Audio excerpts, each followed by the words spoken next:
Thank you so much, everyone, for being here for our virtual sound learnings course. I'm here with Dusty Rhodes, and we are going to be doing the So Many Passwords What to Do class. Just a few little things. I'm sure you've attended some of these classes in the past, but at the bottom there is a Q&A. So if you have any questions for Dusty or myself, you can ask them through there. There also is the raise hand button at the bottom. That is used if you have any questions throughout the course. You can go ahead and raise your hand, and then Mr. Rhodes will go ahead and unmute you, and you can ask your question for him. At the end of this session, I will open up a poll. So if you could just please stick around towards the end of the class so you can take a little survey for me. And I'm going to go ahead and hand it over to Mr. Rhodes. Thank you, Jordan. Appreciate it. And I guess I've kind of just realized this, that I will, if you raise your hand and I call on you, all I can do is say allow you to talk. You still have to unmute. There's a little mute button at the bottom of your screen too. You have to unmute your line before we can hear you. So just as a reminder to do that if I do call on you. So my name is Dusty Rhodes. I think a few of you are on my last class, so I'm sorry you're going to hear the first 5 minutes here over again. I have a long background in IT, so I tend to do a lot of the IT related classes here at Pelican Sound, me and a few others. And my background is primarily with IBM for the last 20 some years of my career before I retired. But even after I retired, I started my own small consulting company. I worked at for 7 years, and I've now fully retired as of the middle of last year, and give me more time to do these kinds of things, which I really like to do. So welcome everybody, glad you're here. And we are going to talk about passwords, something that's I'm sure everybody loves, which I know is not true. Okay, so we're going to talk about password management and how do you deal with the issue with passwords nowadays. So first, some basic ground rules. You heard Jordan say about raising your hand, the little button at the bottom of your screen. And if you'll need just a second here, I want to get that up so I can see it. Okay. And so I have to be able to see when you raise your hand, but I want you to please raise your hand if you have any questions at all as we go along. I will then call on you. You'll have to unmute your little unmute button, and then you'll be able to talk. And after you're done, please mute it again if possible and lower your hand. I can do it here. It just saves a little time if you go ahead and lower your hand and mute your microphone. Saves a little time. If there's anything that you don't understand, there's some acronyms in here. There's some technical terms. I try to do my best to make it as I'll call it user-friendly as I can, but obviously there might be something you don't understand. Please raise your hand so I can explain. If I'm going along a little too fast, or if you think you missed something and you'd like me to back up, again, raise your hand, just let me know. The most important of these bullet points is that there are no dumb questions. Please ask any question you may have. I'll guarantee 100% that that you're not the only one with a question if you have one. So please ask. Finally, I'll represent this email address at the end. I've created a special email address for my work here at Pelican Sound. And if you would like a copy of this presentation at the end, or if you have any questions you think of after we end this session, you can send it to that email and I'll do my best to respond. I know it also came up in my last one, and I'll probably add this bullet to the screen. We are recording this session. This session will be added to the YouTube playlist. So Pelican Sound has a playlist, what's called a playlist on YouTube. where you can rewatch any of these recorded sessions later on. So they will, that will be added in the near future. So if you do want that, you can go there. Okay, so that's the rules for today. Let me move on. And Jordan, I know you're listening, but if you could, if somebody does, it's easier for me to see full screen instead of having the list of attendees on here. If you could watch the list of attendees, and if somebody raises a hand, just break in on me and let me know who it is, and I'll undo them. That would be helpful. Yes, I'll keep an eye for that. Thank you. Okay, what are you going to expect today? So we're going to talk about what I would call good password practices are and why they are important today. We'll go over some guidelines that you should follow, or I would recommend that you follow when it comes to managing your passwords. We'll talk about what something called a strong password definition seems to be changing as time progresses, but we'll talk about what most people would feel a good strong password is today. Some options for managing those passwords, and a spelling error in my presentation. Look at that. I'll have to go back and fix that. And we'll talk about a product called Password Managers.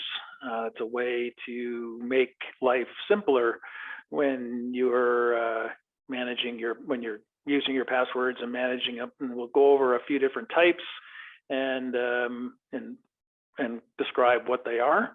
We'll talk about how safe they are. We'll do some comparisons. I actually have a table you can use in the future if you're going to try to make a decision about how you're going to manage your passwords. It's a good guide for what the best option might be for you. And then we'll do some demonstrations, a few different options you would have on using some of these products that I'm going to talk about. And finally, we'll end with any final questions and answers. And as Jordan said in the front, please stay on after that to be able to fill out the survey of how this course goes. We both appreciate that. Okay, so really, why should you be worried about password safety? So let me go through a few things. So this list is a list of the credentials here. Let me make, here's one of the things I should. Credentials typically are an ID and a password that you use to access websites and apps on your phone and things like that. ID, in most cases, people use your email address as your ID, but it doesn't have to be. It can be something else. But you usually need two things to log on to either an app or a website, an ID and a password. That combination is typically referred to as credentials. So the largest credential hacks, in other words, people stole credentials over time, has been pretty impressive. So in Yahoo in 2013, 3 billion credentials were stolen. I'll talk about that a little more, this thing on the right. But if you go down this list, sorry to interrupt. Yep. Your shared screen isn't popping up right now. Well, I just wasn't sure if you were still like doing an intro and segueing into it. No, yes, we hold on. I just didn't. Hold on. Let me get it back up. Let me get this where it should be. I thought I shared it. Nope, I didn't. Thank you. Okay. Well, this might be better. So start over. So you heard the rules for today. I won't repeat that. You heard kind of what we expected to cover today. And so this one might be a little more easier to understand. So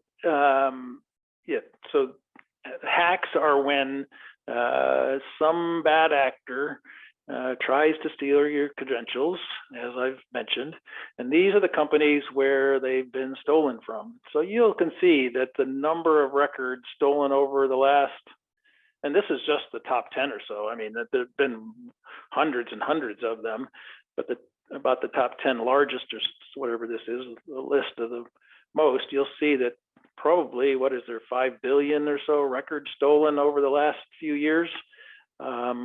So a lot of them have been stolen.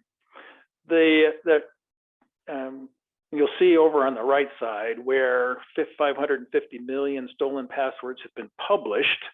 The difference is that although someone may steal, let's just take this first one, Yahoo, although better yet, Facebook, because I know more about that one. This Facebook hack that stole 540 million records doesn't necessarily mean that they got the passwords. There's a couple things that companies do to try to protect those passwords. One is what's called encryption, which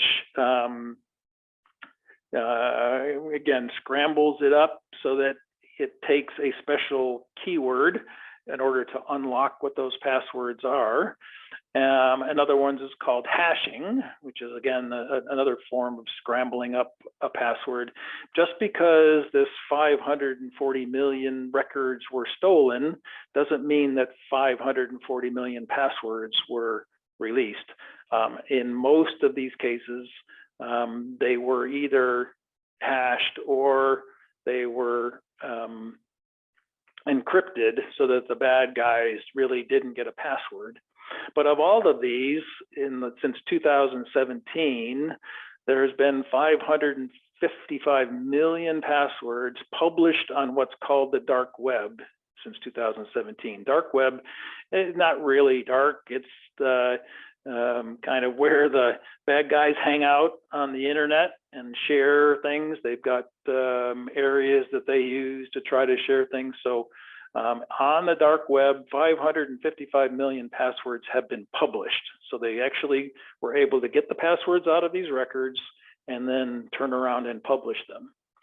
Now, I'm going to move on to the next one in a second here. Before I do though, just think about what passwords you use. So somebody summed up in these 555 million stolen passwords what the most common passwords were. So here they are. And this was just from US, not globally, these were US based people. So the number one password in that group was the word password. How about that? The next most common one was 1, 2, 3, 4, 5, 6. Wow, is that one hard to guess? So you'll see that the net of this is that many people, many people are using very simple passwords. Something that if a bad actor wanted to, could easily guess what your password was. So some of these were very creative, obviously. I love you, Superman, but still very simple ones to figure out. So the net of all this is that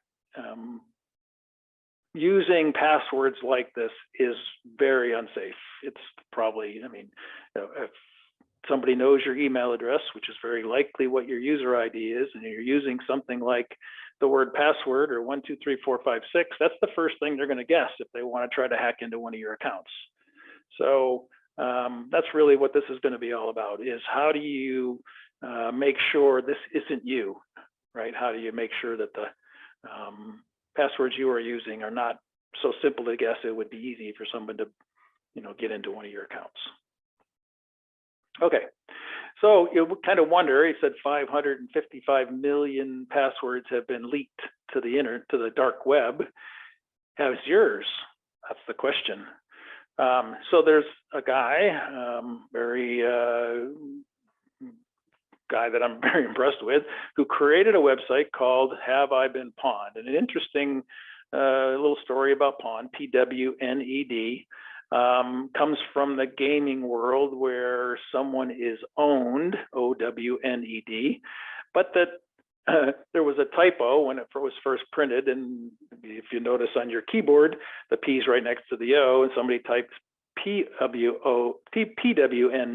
instead of owned, and it's kind of stuck around. So there's a term called pwned, which really means, has your credentials been leaked to the dark web? So there's this website, and I can go there. me get this open. Okay. Have I been PWNED? And I encourage all of you to go try this for yourself. And I can go there and this is where you come to. Have I been pawned? You put in either your email address or your phone number. Phone numbers get published on the dark web as well. But if I were to put in one of my email addresses, I have a few, but let me just do this one. Well, actually, I know there's one, the one I just published to you, Dusty PSGRC@gmail.com. Click this little button here, and good news. So my credentials, my ID and password have not, for this email address, have never been published on the dark web. Now, let me give you my real email address that I know has been.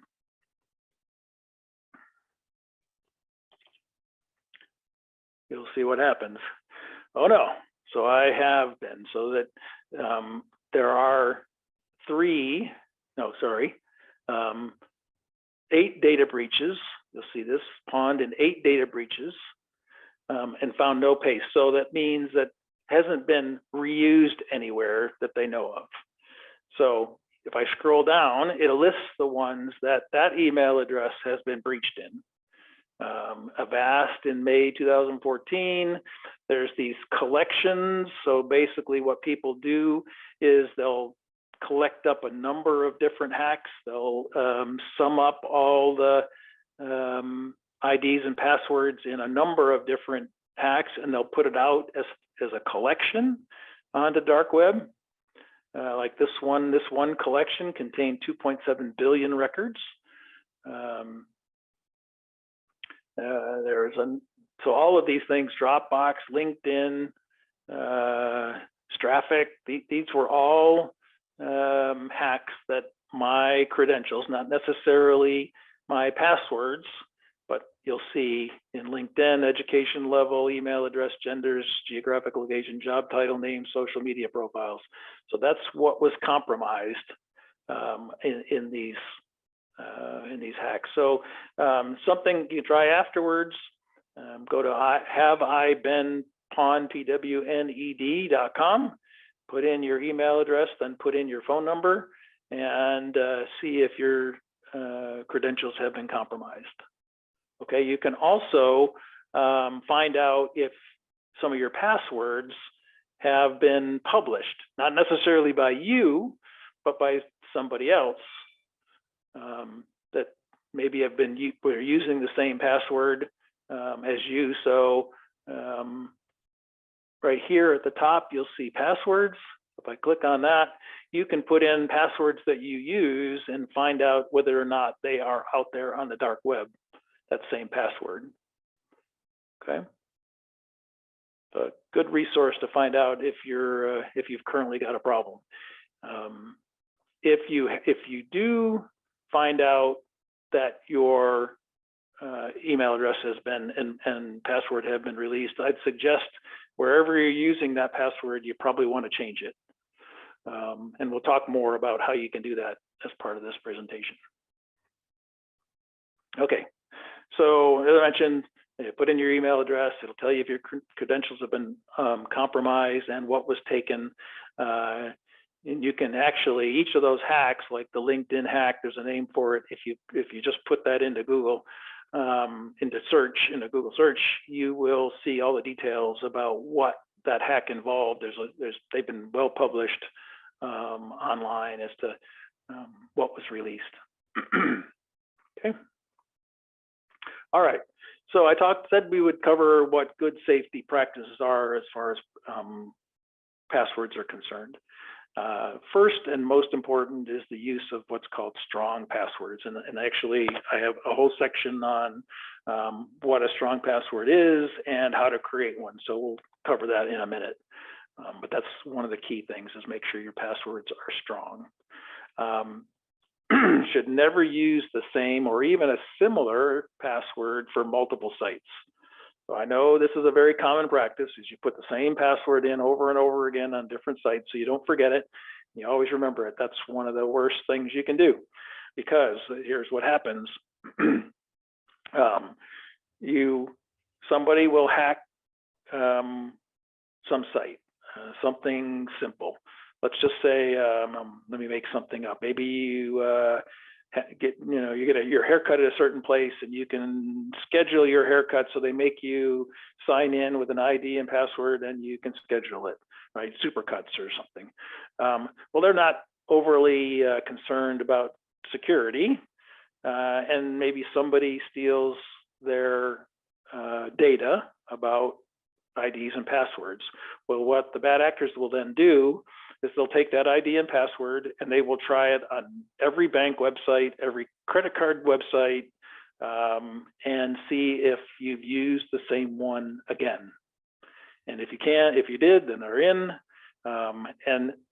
The real hazard here isn't really about somebody making charges to your credit card. The credit card companies will typically cover that.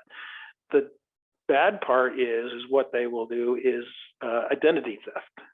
So once they have your information, they can start to act like you. They can open bank accounts, they can take out loans. If you think about it, if they had your bank logon information, they could open a new account, change the address of where money should be sent, and maybe even drain the money out of your bank account. So they're very creative about what they can do once they have an ID and a password to get into some of your information. But using the same or even similar, like adding a letter or a number at the end of each one. So let's just say you used password for one website and password 1 for another and password 2 for another. That doesn't fool them, obviously. They know a lot of people do that, and so they'll try all of them. If they get your real password, they'll add a 1 on the end or an A on the end or a B on the end, and they'll try all of them and see if they can't get in. Third item is you should change your passwords on critical sites regularly.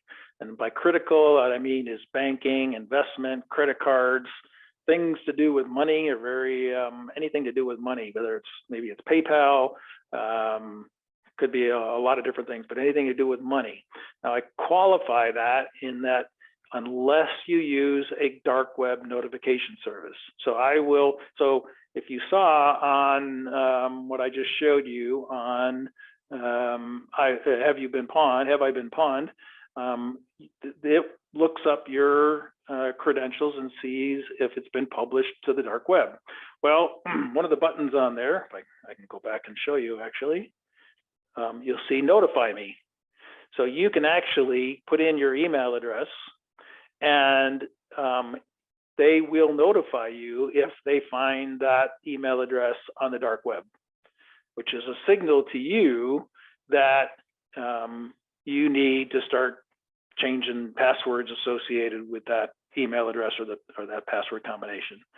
So the reason we used to say change passwords on critical sites regularly is some of the same reasons. If they get if they were able to get an ID and a password, they will it takes a little time. They'll steal it, they'll try to sell it because they want to make money off it. Once they sell it, they may have gotten hundreds of thousands of them. It may take some time to get to you. Well, if you've changed your password in the meantime, the one they have does them no good. So that's why they're originally, we said, change them regularly. But now that they have these dark web notification services, you can be proactive and don't necessarily have to be so conscious about changing passwords on a regular basis.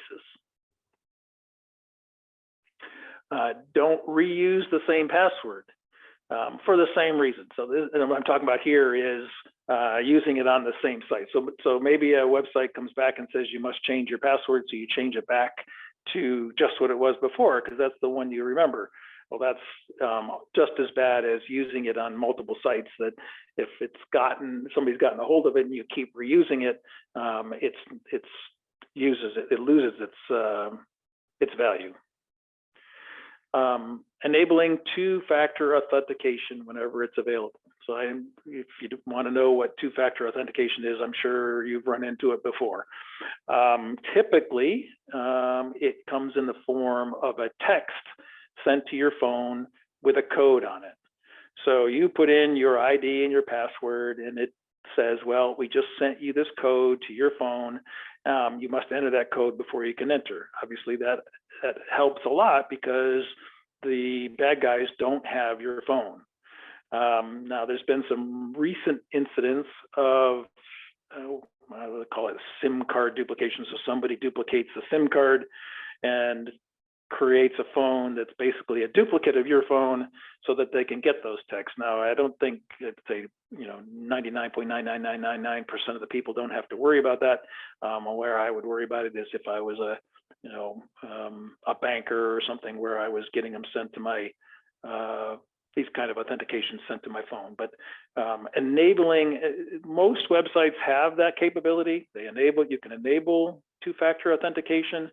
You should do that wherever it's available. Another one is that you should not access any critical sites.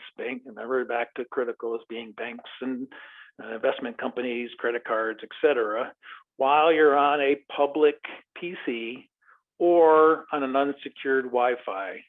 And I'll talk about VPN in a second. But if you're sitting in Starbucks, don't be accessing your bank account and putting in your ID and a password. It's very common for airports, especially, very common. Somebody will set up their own little router, a Wi-Fi router in an airport or in a public place. They'll make it look like the name of it is, Atlanta, Georgia Airport Wi-Fi. They'll call it that, but it's not. It's somebody disguising it as a Wi-Fi. You'll sign on. It looks like it's real, but what they're doing is scraping the data as it passes through. So as you submit your ID and password where you sign on, they're pulling it off so that they can get it in these public places. So be very careful about accessing these kinds of sites when you're in either a public PC, something you don't own, or on an unsecured Wi-Fi, some public Wi-Fi. Now, I talk about it VPN. That's stands for Virtual Private Network. You can get that from it's a software product. You can get it from Norton and McAfee and a whole bunch of other sites. And basically, what that does is it scrambles your information before it even sends it across a network, and then unscrambles it at the other end. So even if somebody were setting up a fake router that you were logged on to, they could not get or understand your credentials if you're using a VPN. So something you think about if you're traveling a lot and you're using Wi-Fi in public places a lot, you might want to think about what's called a VPN, Virtual Private Network. And be sure your security software, if you have them, Norton, McAfee, Windows Defender, if you are using anything, make sure that they are up to date. They have to, every time some bad actor comes up with a new way to hack in, they have to update their software and send you updates. So if you're out of date on your security software, then you might not have the latest prevention capabilities to use that. Okay. All right.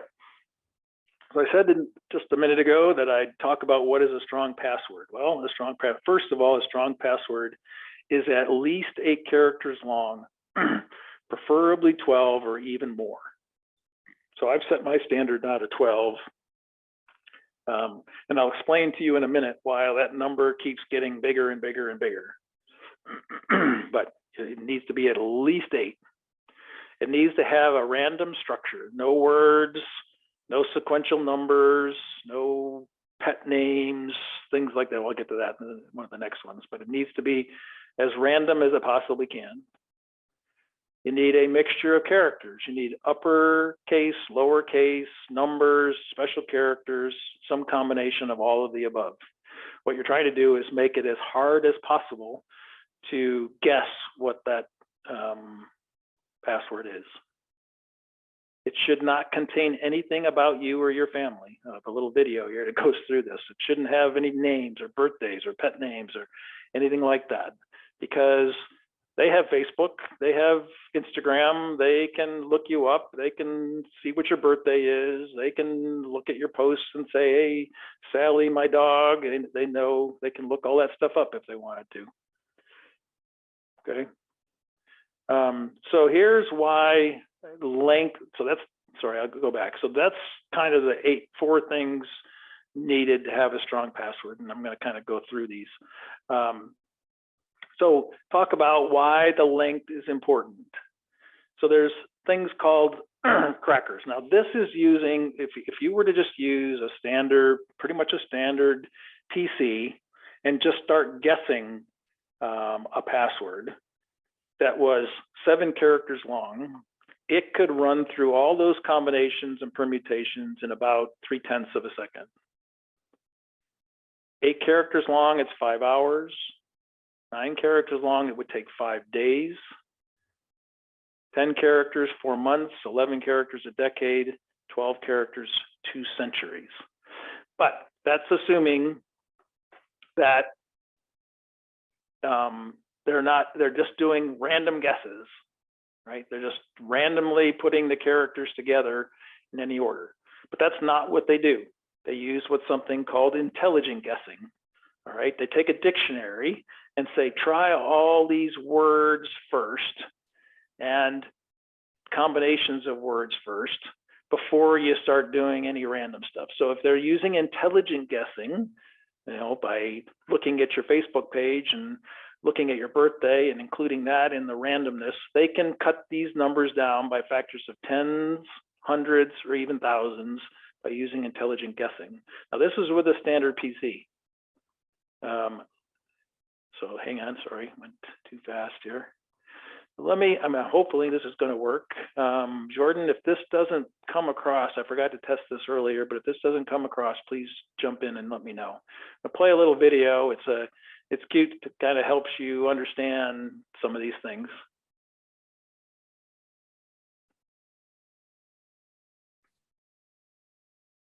I don't hear any audio for it. No audio? Mm-mm. I was afraid of that. We should have tested that earlier today. Let me try this.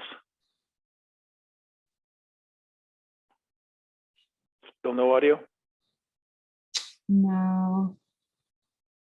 Okay. All right. It's just a video that really talks about, you know, avoid. I'll over speak it.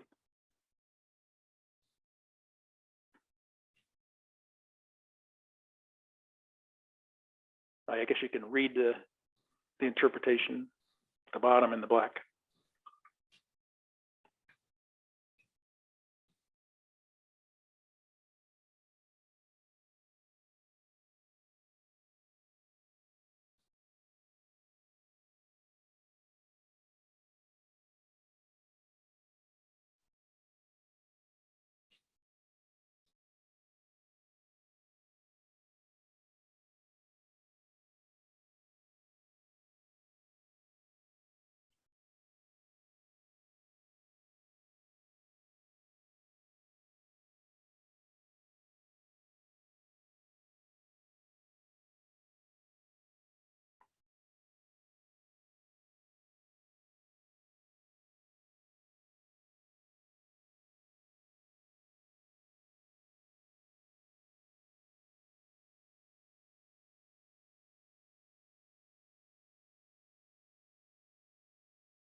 All right, I'm going to stop it there. We'll cover all of that, but I just wanted to show you that everybody kind of agrees with all the points that I'm making here, and that's cute little video that shows it all. All right, so then the question is making up a strong password. So that it went through some ways. If you listen to the whole thing, and it's in the link that'll be in the presentation that if you request it, that I send to you, so you could actually replay this if you would like. But basically what it says, you make up a phrase. So here's an example. Here's a phrase that says, but soft, comma, what light through yonder window breaks, right? Familiar phrase. Well, that could become BS, comma, WLTYD, WBD, question mark. So that is very, that combination is very random, right? But yet you can remember it, because if you can remember this phrase, you can remake up this password. Here's another example. Be yourself, everyone else is already taken, by Oscar Wilde. Well, by putting the letters together and the punctuation, you get BY semicolon EEIAT period dash capital OW. Another very random password. There's a third way, something about yourself that's unique. So at age 10, my area code was 203. This is one I have used in the past. I don't use anymore, so don't try it. But if you can turn that into at age 10, comma, my area code was 203, period.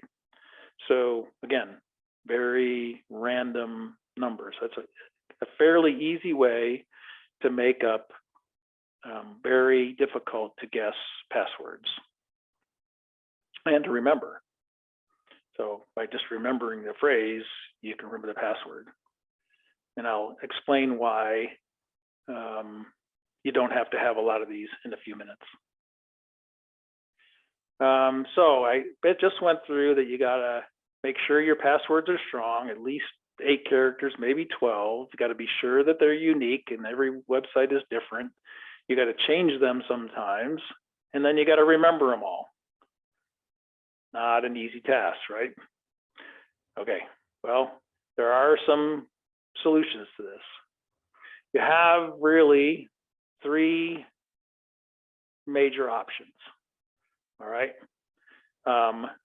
First one I usually call the little black book method, right? You got a little notepad, you write down the website, you write down the user ID, and you write down the password that you put on there.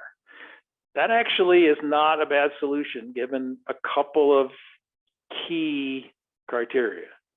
One, you got to guard that thing with everything you can, right? It's got to be in a locked drawer, or you got to make sure it doesn't get out. You also got to make sure you don't lose it, right? You could be carrying it around, fall out of your pocket. Now you've lost your little black book. Now you're in big trouble. So must be guarded. Got to know where it is. Got to keep it safe, and you need to use something called a password generator. You can only do so many of those phrases that I just used, right? You can't remember more than probably half a dozen of them, but you probably have 40 or 50 at least websites where you need passwords. So there is a thing called a password generator. I'm going to show one here in a second. As soon as I can get over there. I'm going to go to LastPass. Password. So there's a company called LastPass. We'll talk about their password manager in a minute, but they have a website that's a password generator. So you'll see here's a password. And I don't like that one. I hit this little generate button. There's a different one. And there's a different one.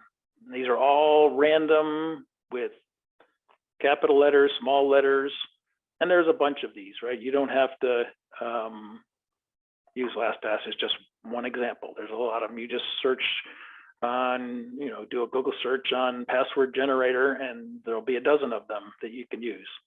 And you can copy it. So you can copy the password. You can paste it into your whatever website you're signing up for or changing the password on.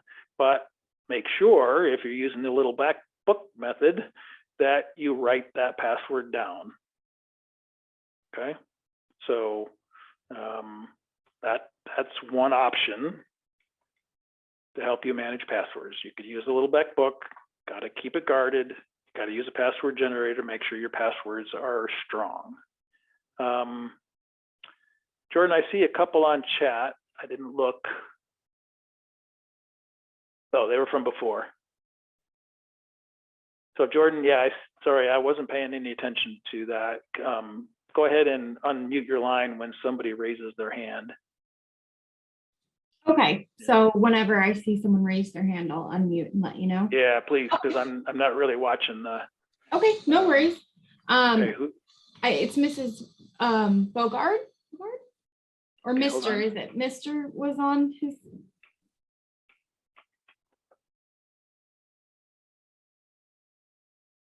Yep. All right. I think it's Mr. Bogard. Yeah, go ahead. Yes. Going back to accessing information on web, is using the cellular system, is that safer? So for instance, if you're in an airport and you want to, for some reason, access your bank account, if you use a cellular system, is that safer than Much. using the local? Yes, much safer. Okay. Yes, I mean, there are not many people putting up their own cell towers. So yes, they. So staying away from general webs or is Public a Wi-Fi really. public Wi-Fi is a safer, staying away from them completely is a safer way to go. Yes, yes. Okay.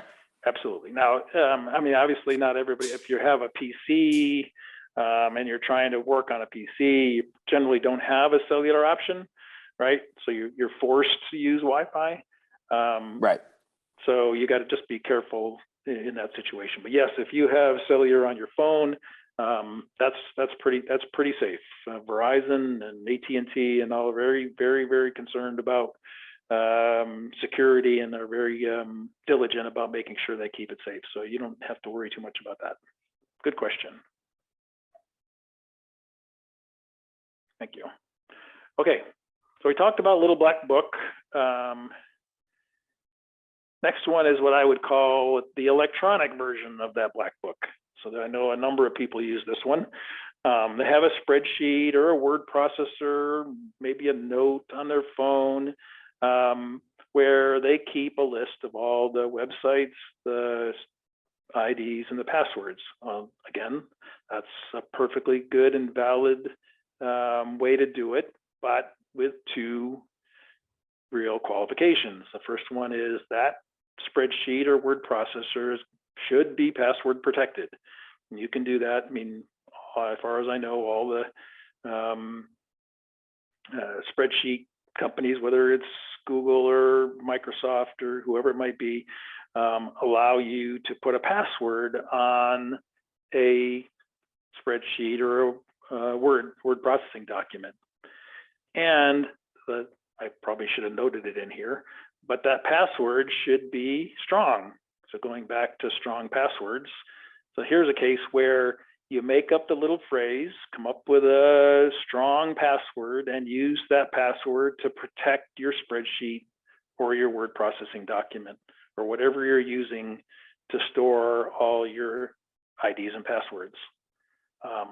So that's number one. Number two, again, using a password generator to make sure that those passwords are random, not similar to one another, is also necessary. So you use the LastPass or some other password generator that I just showed, and put all your passwords into your spreadsheet or into your word processor and protect it with that, what I'll call master password. We'll talk about that again in a minute.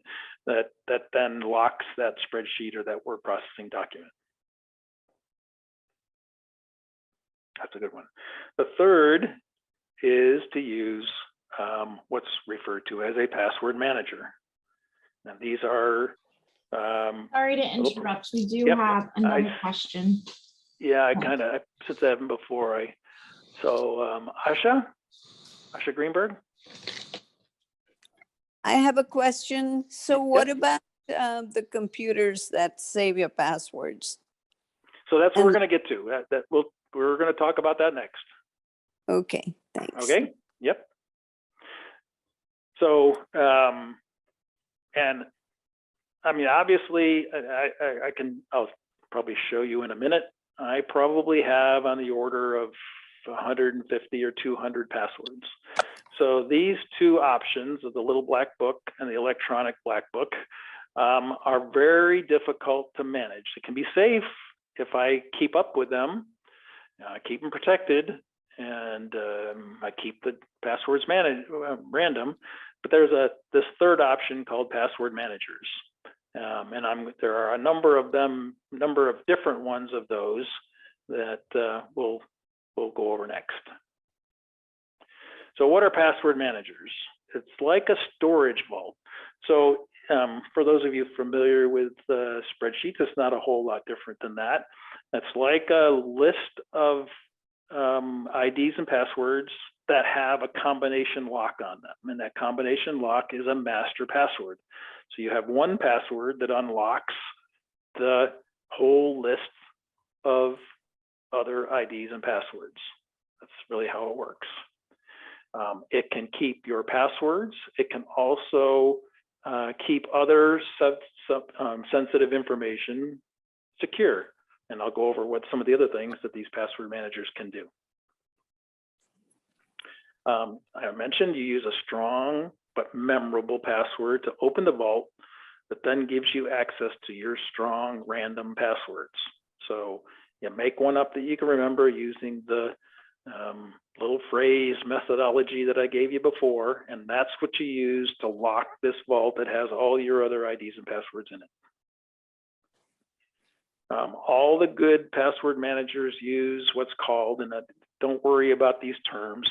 I put it out here just so you understand what they either use what's called AES 128 or 256-bit encryption. Those are standards that the US government uses to protect information. They are very secure. They scramble up the information in these vaults so strongly that they could never be unscrambled, not without that key password, not without that master password. You can't unscramble it. So if somebody were to steal this vault and didn't have your master password, then they could never figure out what it contained. Okay, and they all do.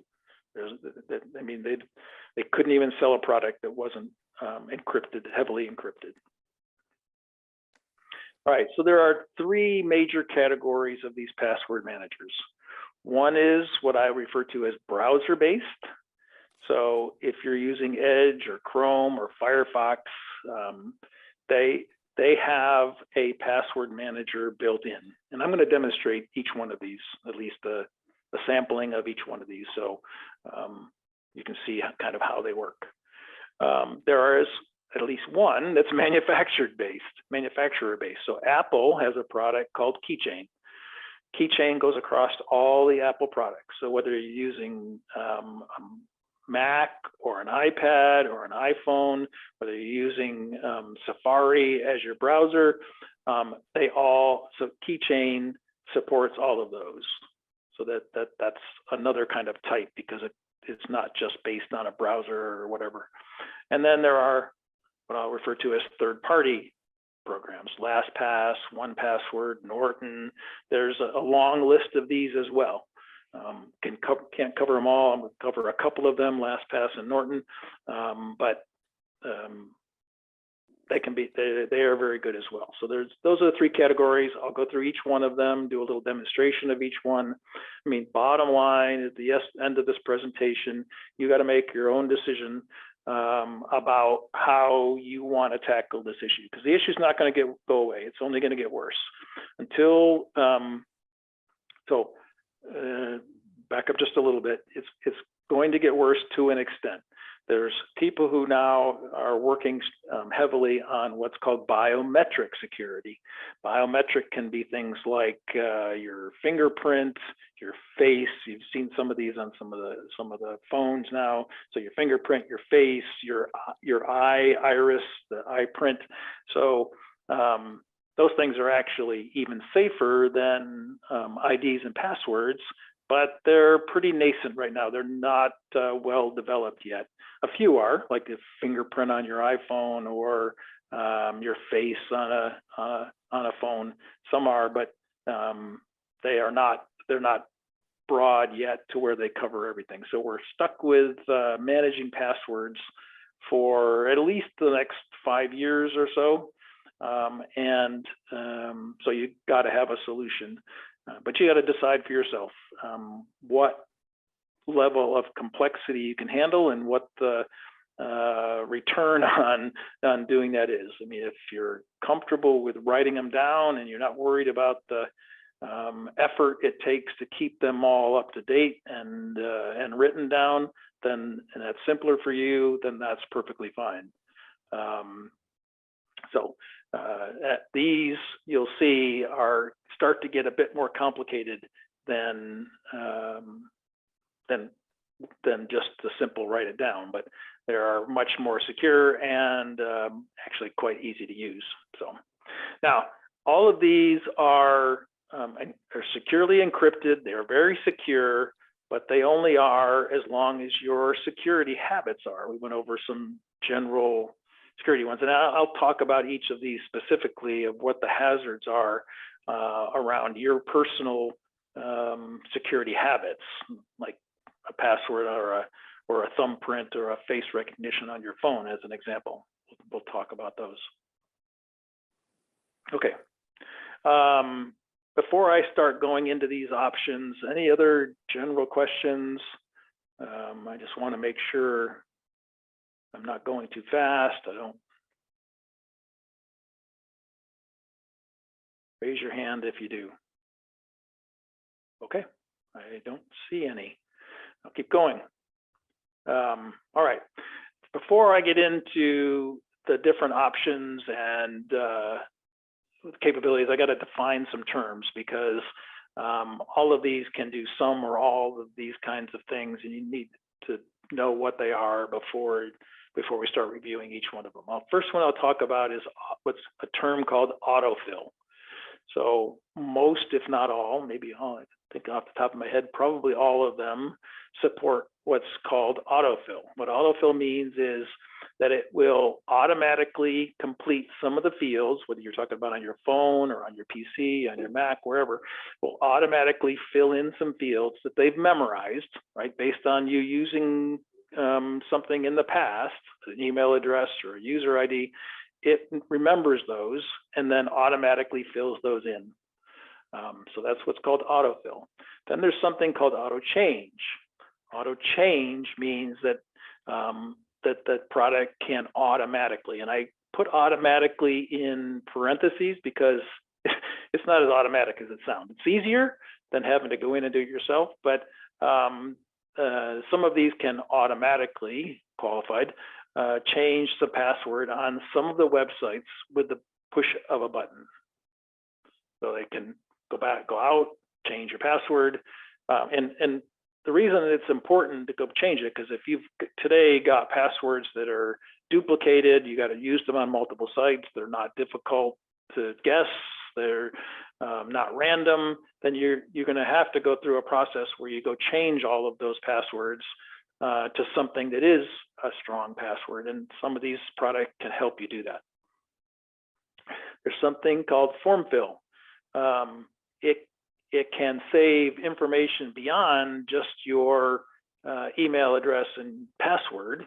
It can save things like credit card numbers and your address and your name and all kinds of things that the next time a website's looking for that information, you can optionally, you don't have to have it, but you can optionally have it automatically fill it in. So every time you need to put in your name and address, it has saved your name and address, and the next time it comes up on another website, like you're ordering something and you want to put in your delivery address, it can automatically fill in that information. That's called form fill. We talked a bit about password generator. That's a critical one. Some of these have them built in, some of them don't. You have to go to a website like the one I went to, like in LastPass, you have to generate it and copy it and paste it in. But some can automatically create one for you. And actually, most of them can. And some of them even have a thing called a security assessment. So once you've got your IDs and passwords and websites in there, it can look through them and say, okay, which of these are not strong, or in other words, easy to guess? How many have not been changed in a long time? I mean, it takes a while for it to get that information, but it knows the last time you changed it, and can tell you how old they are and where have you reused them. So it analyzes all your IDs and passwords and can give you recommendations on how to fix it. So again, just some definition of terms as we go through this. All right, so I said the first type was the browser-based password managers. These are available in all the browsers. They are, of the password managers, they're the simplest and easiest to understand and use. Their security features, up till a couple of years ago, I wasn't recommending these, although they were simple. I wasn't recommending it because they had some issues, but most of them have made some significant improvements. So I've changed my status on, or my attitude about the browser-based password managers, and I can recommend them now. They're available in all of them: Chrome, Firefox, Edge. Now Safari, I got a little asterisk there. It's special in that it has to be keychain. It is keychain that goes across all the Apple products that works with Safari. These are not available, and again, the asterisk applies to Safari because keychain does, but it's not available for apps. So you have apps on your phone or apps on your tablet. Let's make one up. Let's see, I just did Netflix on my prior one. I showed Netflix. So I have an ID and a password associated with Netflix. I have an app on my phone for Netflix. When I want to use that app on my phone, I need to enter my ID and password. Well, if those IDs and passwords are stored in Chrome or Firefox or Edge or any of those, these apps know nothing about them. So it can't do things like autofill my password into apps. Now, if I'm using a browser on my phone, like Chrome or Firefox or Edge, then it can, but not if I'm using one of my apps on my phone or my tablet. Most of them have an option to sync, quote unquote, sync stored passwords across devices, so that if I'm using Chrome on my, making up an example again, if I'm using Chrome on my phone and on my tablet and on my PC, and I save a password, I access a website that needs a password, I make it up, I put it in, and I save it, then it syncs automatically to these other devices, so that the next time I access that same website on a different device, on my tablet, for example, that password is now available to me to use, so it will populate it. The thing that means is that those passwords are stored in the cloud, quote unquote. And a lot of people have some concern about that. I do not. If you're using some of these major vendors, Chrome, Firefox, Edge, or even some of the third-party password managers I'll talk about in a minute, they all can store it in the cloud, but their brand, I guess is the right word, their brand depends on the safety and security of that information. So they are very careful about how these things are stored, and they're all encrypted. So although some people have a concern about it, I have not seen any problem with keeping those things in the cloud so that they can sync, so they can be shared across multiple devices. The kind of a negative about these browser-based password managers is they don't allow sharing between accounts. So if I'm using Google Chrome on my PC and my wife is using Google Chrome on her PC, we have different accounts. So she has her own Google account, I have my Google account.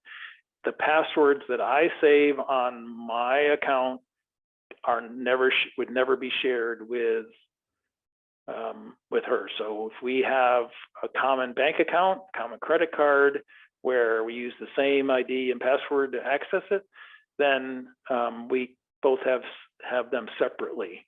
If somebody then were to change that password, one of us were to change that password, the other one would have the old one, I would have the new one. They wouldn't sync across those accounts.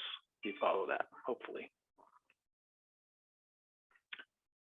And typically, the only thing that these password managers can store are website user IDs, typically your email address, passwords, and some form fill data.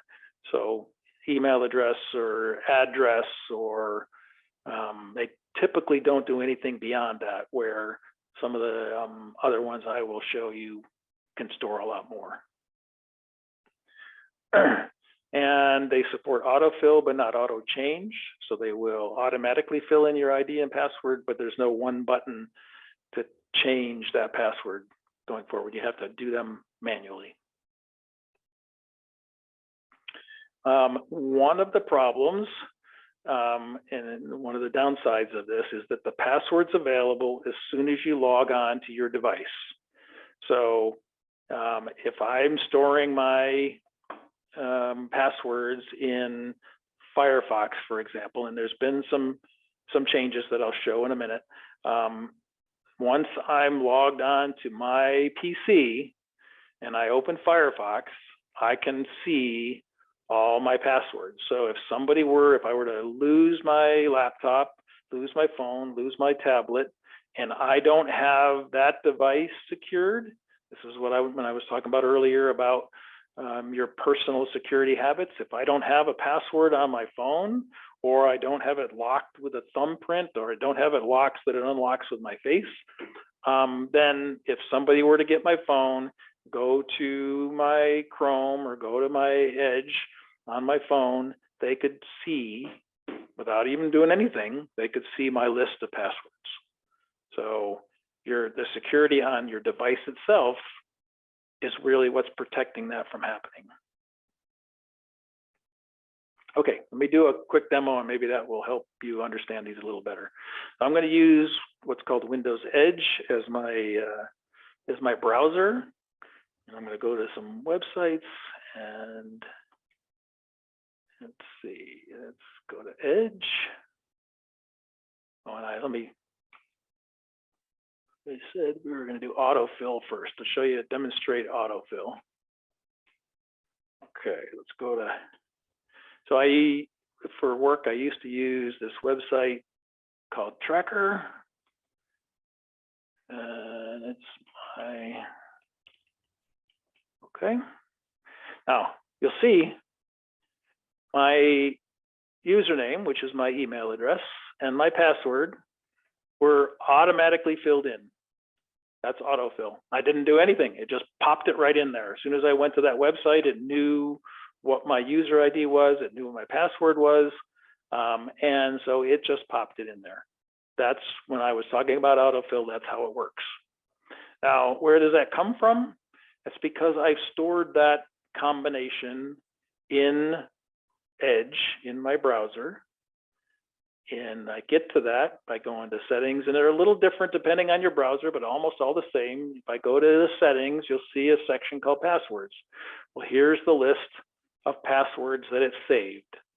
Now you don't see them, but I'm not going to show them, but if I click this little eyeball, it'll show the password. This is what I meant by you gotta be careful. If somebody were to take my laptop and open Edge and go to settings and passwords, they could go right down my list and say, no, I don't use this. That's why there's so few in here. But they could go right down my list and say, oh, it's that password, that password, that password, that password. Okay. And you can see that it does have a little indicator here about how good the password is. So this one, if I hold my cursor over, it says this is a weak password and it's been reused across 2 sites and apps. All right, so these little bars tell you how safe that password is. So that's Edge. And I've shown you how autofill works and where those IDs and passwords are stored. Next one is, what are we going to do next here? Hold on. Oh, we're going to do it. Okay. All right. So then let's show you how it saves a new password. So I'm going to go to pelicansoundgrc.com. Okay. I'm going to say member login. And you notice it didn't fill anything in. Okay. Because I don't have, you probably didn't notice it, but I don't have this website stored in my stored passwords on Edge. So I'm going to put in my ID and password.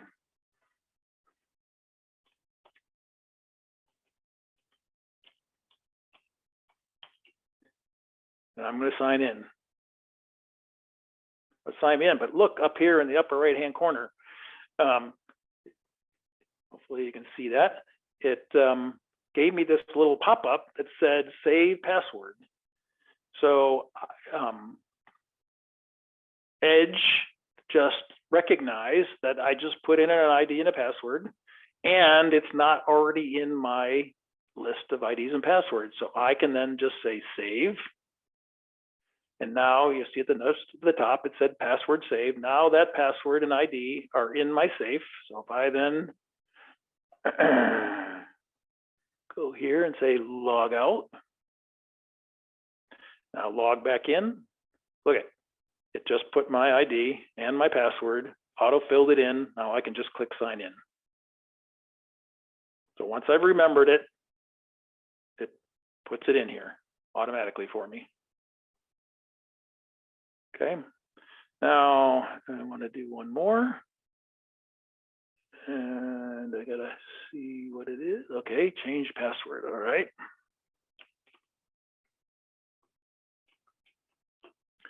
I'm going to show you what you do when it has remembered, but then you want to go change it. So I'm going to go to another website, Lowe's.com. I'm going to sign in. Oh, it already signed me in. I'm going to sign in. Okay, it remembered from the last time I was on, so I'm going to sign in.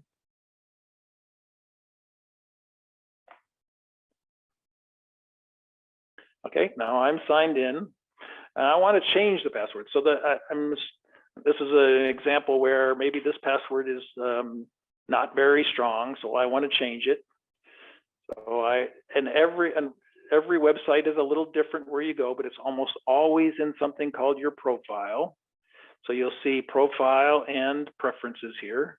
Now again, I clicked on my name, profile and preferences. Almost all of them are a little bit different, but generally it's under your profile. So it's asking me to put in my password again. So if I click in there, it gives me the option to put my password in there. So it just put it in there. That's just to double check to make sure you're not somebody else changing your password. Okay, so here's where you change the password. So if I click in current password, it allows me to put my current password in again. Click in new password. If I right click, it says there's an option to suggest a strong password. So I'll click that. Now it came up with this password here, KR.JK exclamation point, totally random. So I can say, I can click on it, it puts it in. But here's one of the, a little bit of a downside of Edge's password generator. So Edge's password generator generates 15 character passwords, only 15 characters, no option to change it. But Lowe's only accepts between 8 and 12. So this password is too long for them. So what do I have to do? I have to come in here and manually change this. So right now it's 15 characters long, 2, 4, 6, 8, 10, 12, 14, 15. So I got to take out 3. I got to get it down to 12. So all I got to do is to take out 1, 2, 3. I just deleted 3 characters out of that password and say save. Now it's saved. Now it's You see this pop-up came up in the upper right, says update password. It's asking me, do I want to update it to the new password? I say update. So now the password that's saved in Edge is the new password that I just created.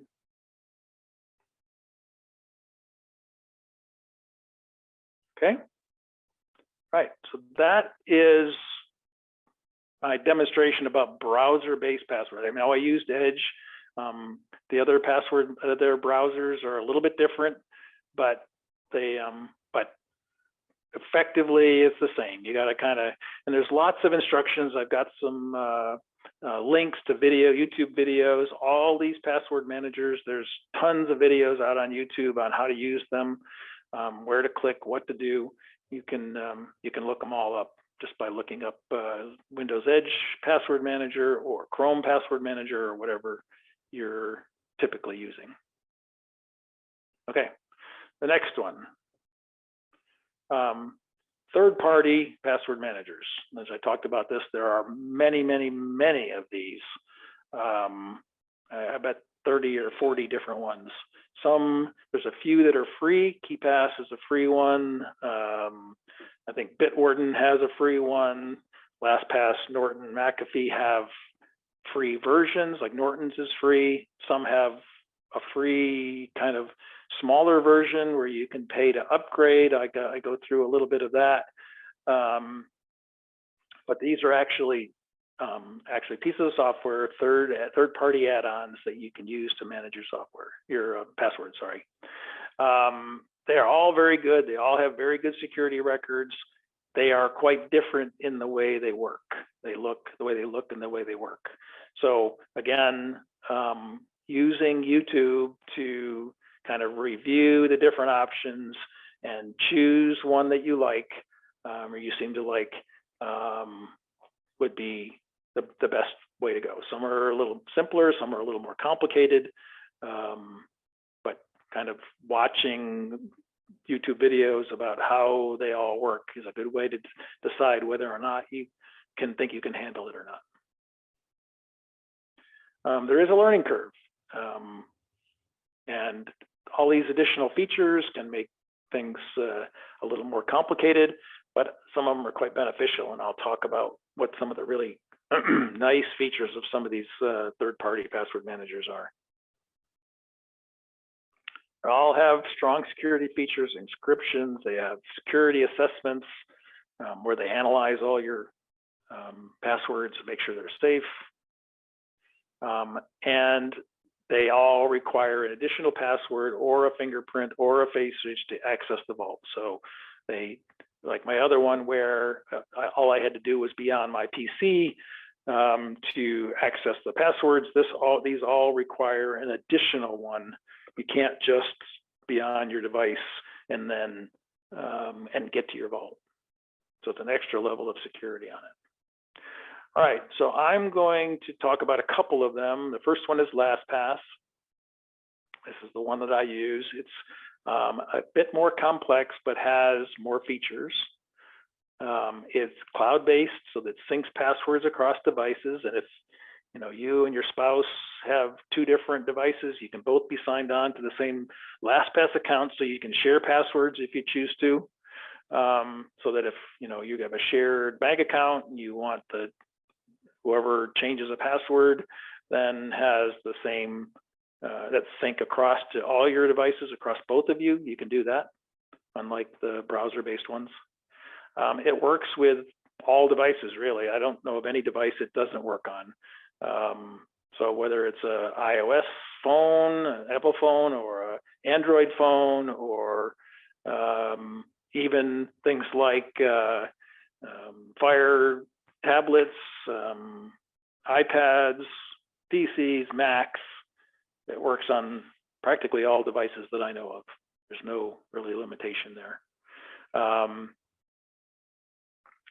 on here. You can also share passwords with other users. So, oh,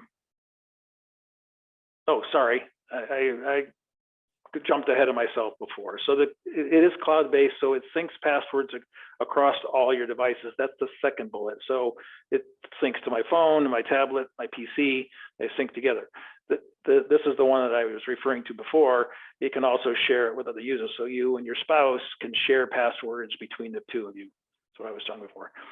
It can store all kinds of other data as well, like your passport, your driver's license, credit cards, all kinds of your medical cards, your Medicare card, your supplement card, your all kinds of things. You can take a picture of them with your phone, store them in LastPass, and they're always there available for you to open, and if you need a copy of your Medicare card, for example, you want to carry it around with you. They have a security chest to warn you of problems. This is the assessment, tells you if they're weak or old or duplicate. It includes an integrated password generator, and a unique thing that I think, I don't know of another one of these that has this feature, but it's one that I've implemented. You have to pay a small amount extra for an upgrade. It's not part of the free version, but it's something called emergency access. So think about it, that if the proverbial hit by a bus syndrome were to happen, who can get to all your accounts, all your IDs, all your passwords? In today's world, unless you send them your little black book or the password on your spreadsheet, nobody can get to that information, right? It's basically locked. What LastPass can do is you can tell it to give someone emergency access. Now they have to have a LastPass account, but it could be a free one. You have to pay a little extra to be able to use emergency access, but you can designate. I'll run through my example. My son is the one, he's the trustee on our will, so he's the one that we trust the most. I've, in LastPass, told LastPass that my son gets emergency access. So what that means is, if I were to, get hit by the proverbial bus, actually both my wife and I would have to, but he could then request, the keyword here is request, access to my LastPass account. I then have, if I'm still capable, I have a specific period of time in order to decline that. I can set it for immediate, I can set it for a day, I can set it for a week, however long I want. So what happens is, he says, I want to request emergency access to my LastPass account. It waits the length of the time period that I've set for me to turn that down. So if I have it set for 3 days and 2 days later, I see that he's requested access to my LastPass, I get notified. I would get notified. If I see that he's requested access to my account, I can decline it and he won't get access. If I don't decline it within the time period, he has then access to all my IDs and passwords. So that's a fairly unique feature to LastPass. Okay. If you request, there's a couple of really good videos about LastPass. If you request a copy of this presentation, the link to them are here. You could be able to click on these two links, one of these two links or both of these links, and get a good detailed view of what LastPass can or can't do. I'll do a little demonstration first on Chrome. So get rid of this and get rid of this. So once you install LastPass, and it's an app, whether you're talking about on Chrome, whether you're talking about on your phone or you're on your tablet, it's an app. And what it does is it puts this little icon up in the upper right-hand corner. You'll see this little red box with 3 dots in it. All right. So it has what's called a vault. So when I click on that, I get a bunch of options, one of which is to open my vault. We won't show my password, so don't worry. So this is my vault of all my IDs and passwords, all the websites that I've accessed and saved. Now, you don't think you have a lot of passwords? Let me just scroll down, probably not even halfway. Each one of these is a website that has a ID and a password associated with it. So there are many, many, many, many of them. And I'm sure you may not have as many as I do, but I bet it's close. There are a lot of them. But you can see over here on the left that it can store all kinds of things. So this is for just passwords. I can store notes, addresses, payment cards, which are credit cards, my bank account, driver's license, passport, social security numbers, insurance policies, health insurance policies, Wi-Fi passwords, databases, and I can even make up custom items for it to store. And they're all stored in here, okay? And they're all protected by a master, what's called a master password. Now I have mine set to only ask me my master password. I think it's every 30 days, something to that effect. But the same thing is true here. My PC must be protected. I have a password on my PC. People can't get on it without that password. So they can't get to this without it. But it does make me confirm that master password on a certain period of time. I believe it's every 30 days. The way it works, let's see, what did I got to go back and look here. Okay, I'm going to go to show you how this works. LinkedIn. All right, let me sign out.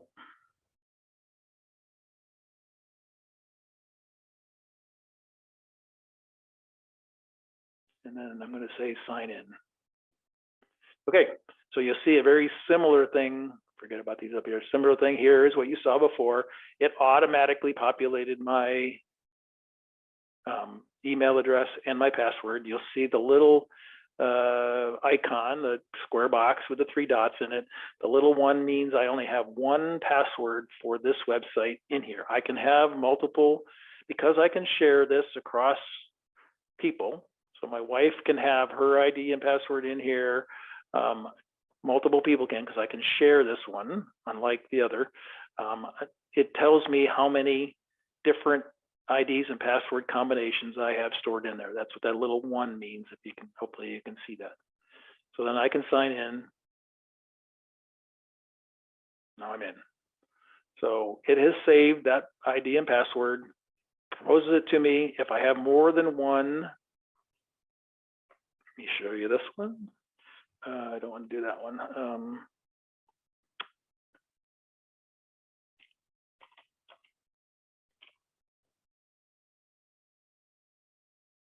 Sign out. No, that's not what I want to use. Sorry.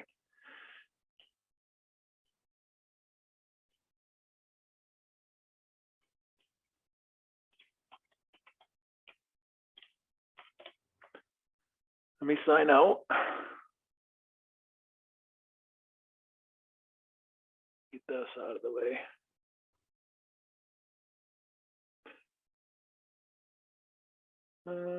Thought we had multiple here, but we might not.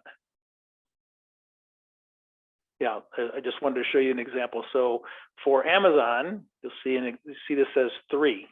So there are 3 different IDs and passwords associated with Amazon for me.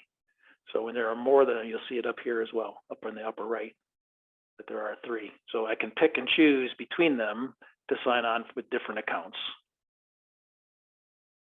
Okay, so that's LastPass for that. Now I wanted to do on the iPhone. Okay, so now this is going to get a little more complicated for me.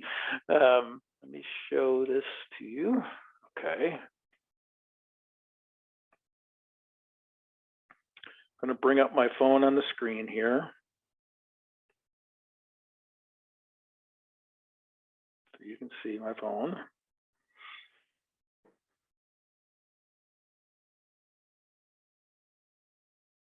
Okay, So now that's my phone. So you'll see, first of all, this little square box with the 3 dots, that's LastPass.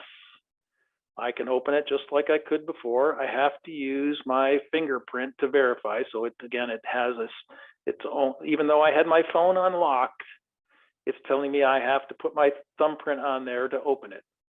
All right. So then I've unlocked my vault. You'll see if I go to the passwords, that long list I was showing you before, this is all the IDs and passwords that I have. So you can see the vault. If I were to go to even a app, remember I said that the websites don't allow, don't save your passwords for apps.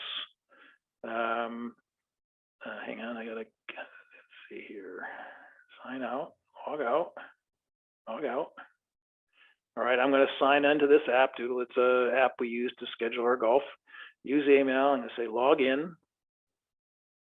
Now you'll see in the middle here, it's proposing, it says you have a password for this app using my email address. I'm gonna click on that. Now it's telling me I have to use my thumbprint to unlock it. Now it's filled in. You can't see it, but the password's filled in here. And all I do is say log in. So I'm back in again. So you can see it saves them for websites, it saves them for apps on your phone. The LastPass is installed on my phone and my tablet and my PC. Okay. Move on. So that's LastPass. The next one I was going to do is called Norton Identity Safe. So Norton also has a password manager, and I'm sure you've heard of Norton as the virus protection and things. It has all the same features pretty much that LastPass has, except for the emergency access. I said that was fairly unique. But I think most people find the Identity Safe to be a little simpler to use. It is integrated with their security suite. So if you already have Norton's virus protection, it's interconnected, so you can access it via the thing. But it can also be downloaded and installed separately, and it's for free. You don't have to pay for it. The security suite you have to pay for. You can get the password manager for free. And again, I have a link here to a YouTube video that is very good about showing you Norton's Identity Safe.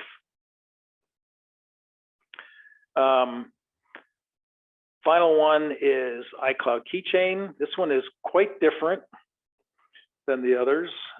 It only works on Apple devices and, for whatever reason, I'm not sure, Chrome.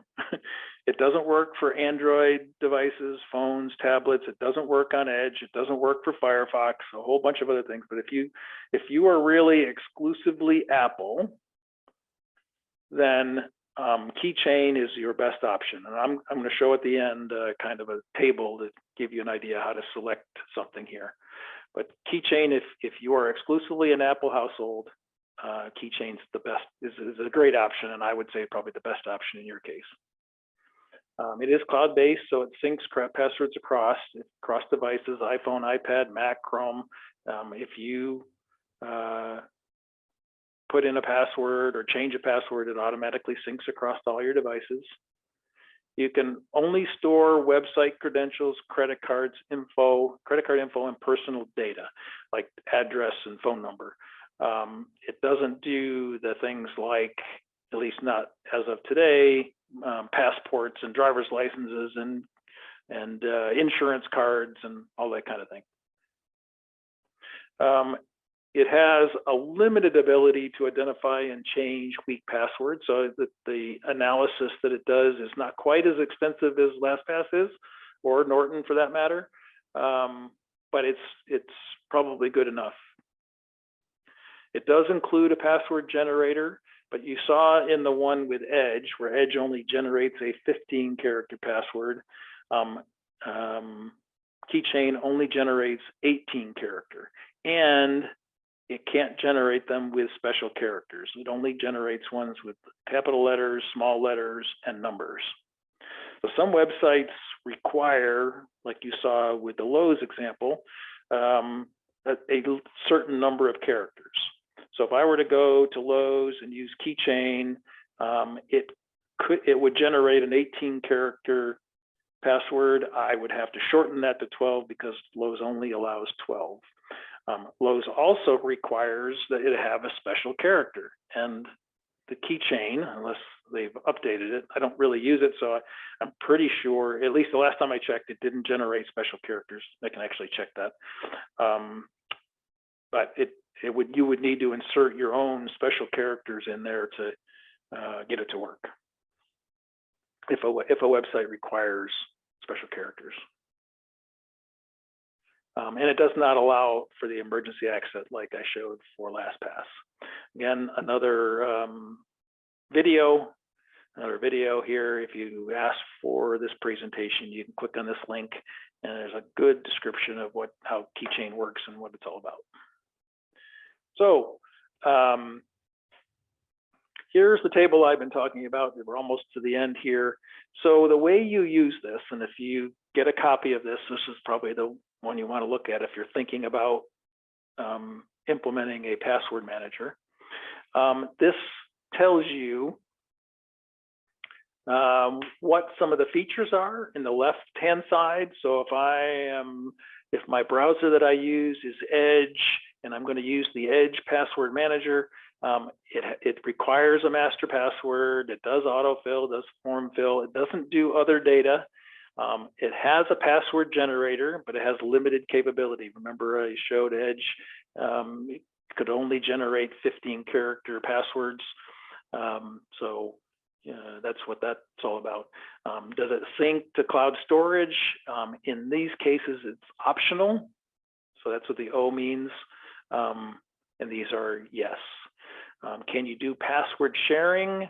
There are some limitations, like on the browsers, it can do password sharing, but only if you share the same browser account, which is pretty unusual. Like I mentioned, if you and your spouse both use Chrome, both of you have separate Google accounts, most likely, and you can't share across the two different accounts. Norton, LastPass, oh, that should say Y, not 5.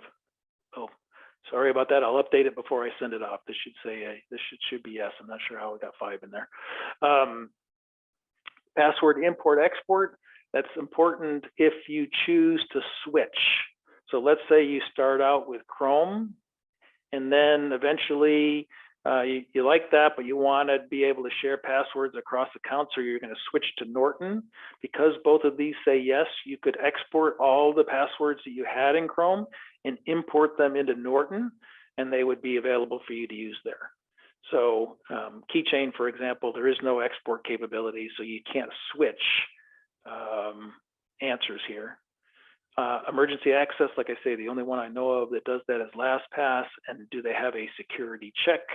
Norton and LastPass are very good. Keychain has a little bit. Most of these other ones do not. And then you might want to just be considerate about what devices you have and what browsers you use. Because here, as an example, if I'm on an iOS device and I'm using the Chrome password manager, it'll work when I'm using Chrome on the iOS device, but it won't work for anything else. It won't work for apps on my iOS device. Same is true for Android. Whereas Norton, for example, it will work on all the iOS apps. It'll work on Android apps. It'll work in Safari. It'll work in Chrome. It'll work in Edge. It'll work in Firefox. So by looking at this list and seeing what devices you have, these are all PC, Mac related, the last 4. But if let's just say you have iOS and you're using Chrome, you got to make sure your devices both have yeses in this column. Okay. All right. Just a reminder to complete the course survey before you go away. I have in the presentation that if you ask for it, these are links to all kinds of articles about identity protection, password managers in general, the Norton and LastPass links. They'll all be in the presentation that I send you. And now let me open this up to questions. I'm gonna go, if you don't mind, clicking down below, just if you start the poll for me. How do I do that? It's at it should be at the bottom of your screen. It says poll, and then you click on it and you'll have to click launch. Oh, okay, got it. Yep, done. So if everyone could just take a moment and take this survey for me. Thank you very much, Mr. Rhodes. Wow, that was quick. Oh, it's already done? Somebody is. Okay. One person.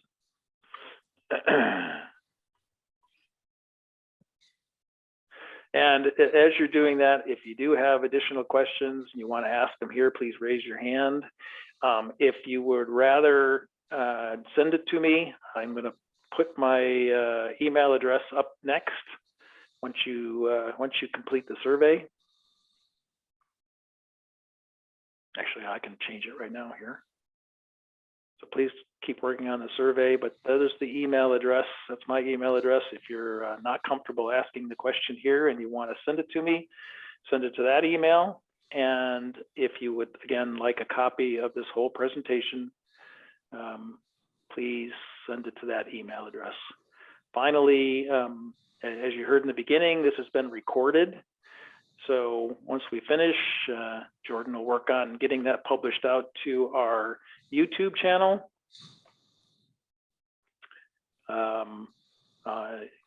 As you keep working on that, I'll